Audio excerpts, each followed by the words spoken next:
Okay, pag-usapan po natin, benepisyo na pagkain ng oatmeal araw-araw. Okay, mahilig ba kayo kumain sa oatmeal?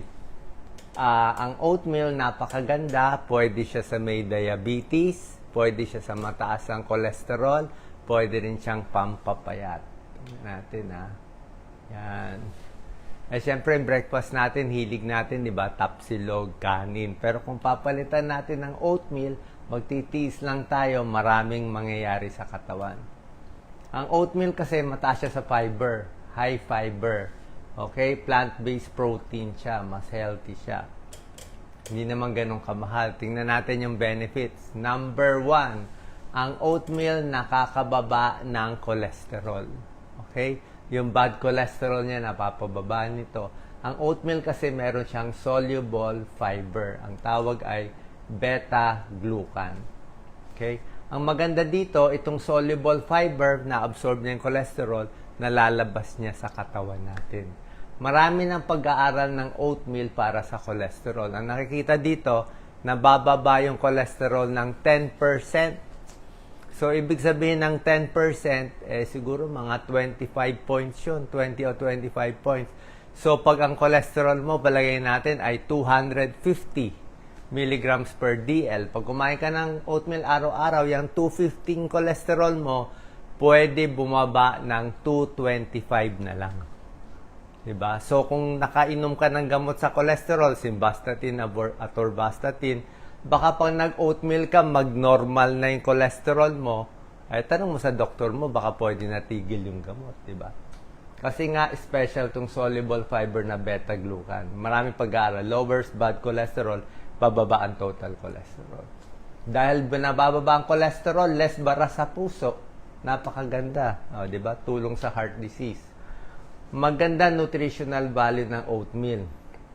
Bukod sa high fiber siya, marami siyang potassium.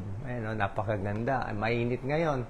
So, pag mainit, marami low potassium. Marami siya sa magnesium. Ang taas ng magnesium content niya. Yan ang dalawang napakahalaga sa puso, sa muscle, magnesium, potassium, vitamin B6, iron. May protein din siya at fiber. Number 2, bukod sa cholesterol at sa puso, napakaganda ng oatmeal para sa may diabetes. Pampababa ng blood sugar, pang-control ng blood sugar ang oatmeal. Siyempre, baka a little gutom ka lang, pero nakakatulong siya sa insulin resistant. Ibig sabihin, mas nagagamit ng katawan natin yung insulin. Okay? Kasi ang nangyayari, pag kumain tayo ng oatmeal, siyempre, nakain natin siya, mabagal ang pagpasok ng carbohydrate sa katawan. Mabagal yung pag-absorb niya. Yan ang maganda dyan. Mabagal ang pag-absorb. So, pag mabagal ang pagpasok, dahan-dahan ang taas ng blood sugar. Okay? Unlike kumain tayo ng tinapay o kanin, pag kinain mo yung kanin, mabilis mapapasok sa katawan. Ito, mas mabagal. Mas dahan-dahan siya. Okay? Good for diabetes. Subukan nyo. Okay? Baka mapababa blood sugar nyo. Mabawasan ng gamot. Diba? Hindi ko sinasabi ipalit ang oatmeal sa gamot, sa diabetes, sa cholesterol. Iinom pa rin. Pero depende nga kung gaano tayo ka-stricto sa sarili. Nag-oatmeal, nagda-diet, nag-exercise, pumapayat. Baka nga matigil mo gamot mo kung talagang... Depende naman sa number. Kung number ng cholesterol mo, nag-normal na. O blood sugar mo, nag-normal na. Pwede na magbawas. Papaalam nyo na sa doktor nyo.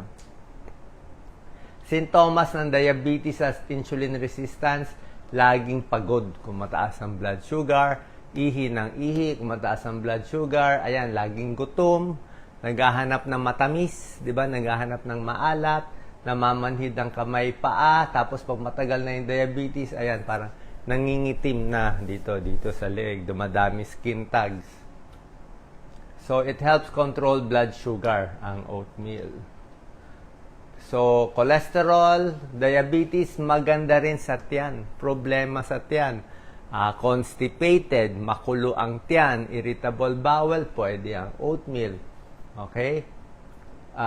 Gusto natin ng good bacteria. Maganda rin niya sa mga good bacteria sa tiyan natin ang oatmeal.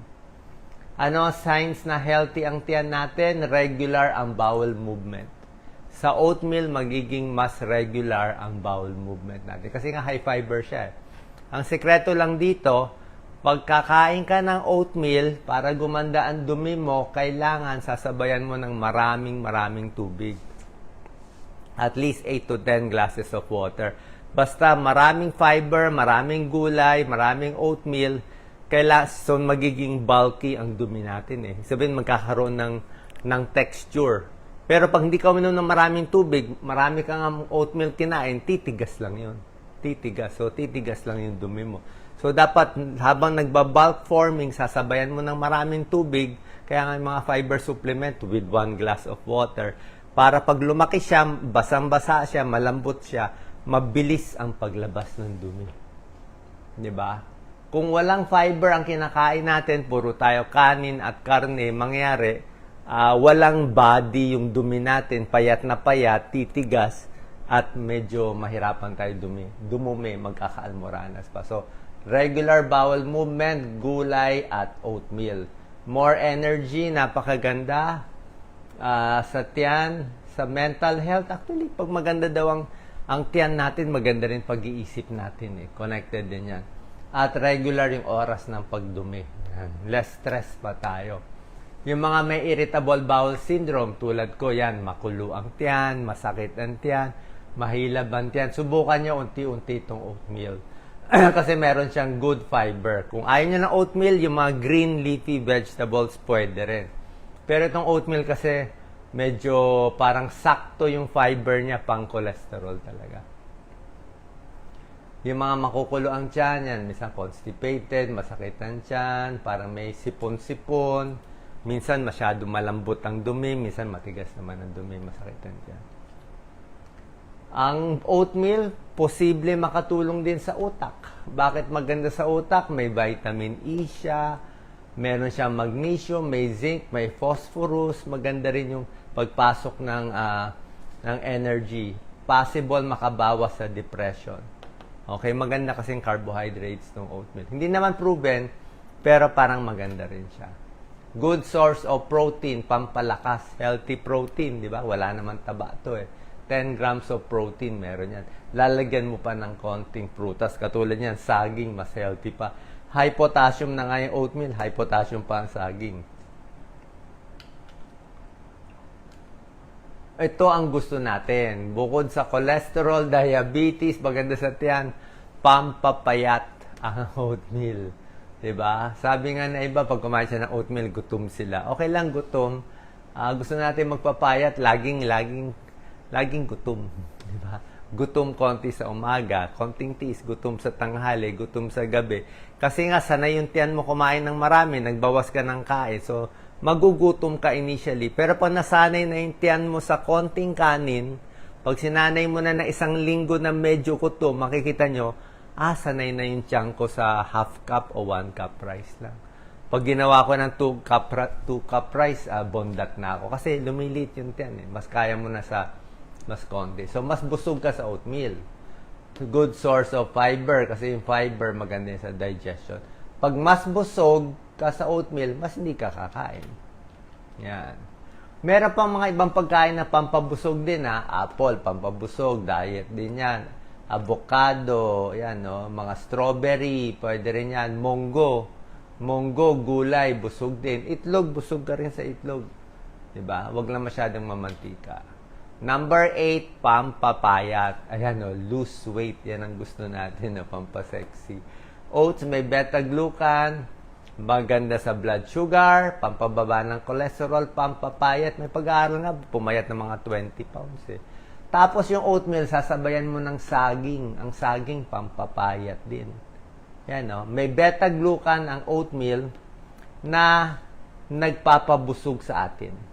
Meron siyang peptide, special peptide, nagpapabusog.